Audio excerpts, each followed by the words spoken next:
Supplementary ఫలితాలకు సంబంధించి ఒక అప్డేట్ అయితే రావడం జరిగింది. గత వీడియోలో కూడా మనం ఇంటర్ సప్లిమెంటరీ రిజల్ట్స్ ఎప్పుడు వస్తాయనే దాని మీద ఒక వీడియో కూడా మనం షేర్ చేసాం. అయితే ఇప్పుడు ఈరోజు ఒక లేటెస్ట్గా అప్డేట్ ఇవ్వడం జరిగింది.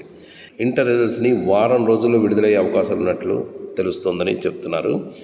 జనరల్గా ఎంసెట్కి సంబంధించి ఈఏపీ సెట్ కానీ, నీట్ కానీ, జేఈఈ అడ్మిషన్స్కి సంబంధించి ఇంటర్ మార్క్స్ అనేవి చాలా కీలకంగా ఉంటాయి. ఈ మార్క్స్ని బేస్ చేసుకొని కూడా అడ్మిషన్స్ ఉంటాయి కాబట్టి వీలైనంత త్వరలో ఇంటర్మీడియట్ రిజల్ట్స్ని ఇవ్వాలని అధికారులు భావిస్తున్నట్లుగా సమాచారం. అయితే మనందరికీ తెలిసిందే, గత నెల 12వ తారీఖు నుంచి 20వ తారీఖు వరకు కూడా సప్లిమెంటరీ ఎగ్జామినేషన్స్ అన్నీ కూడా జరిగాయి.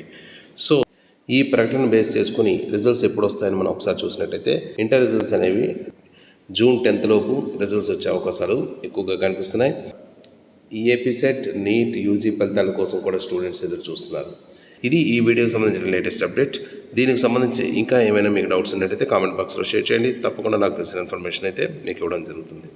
Thank you so much for your watching. This is your Madhusudan. Thank you.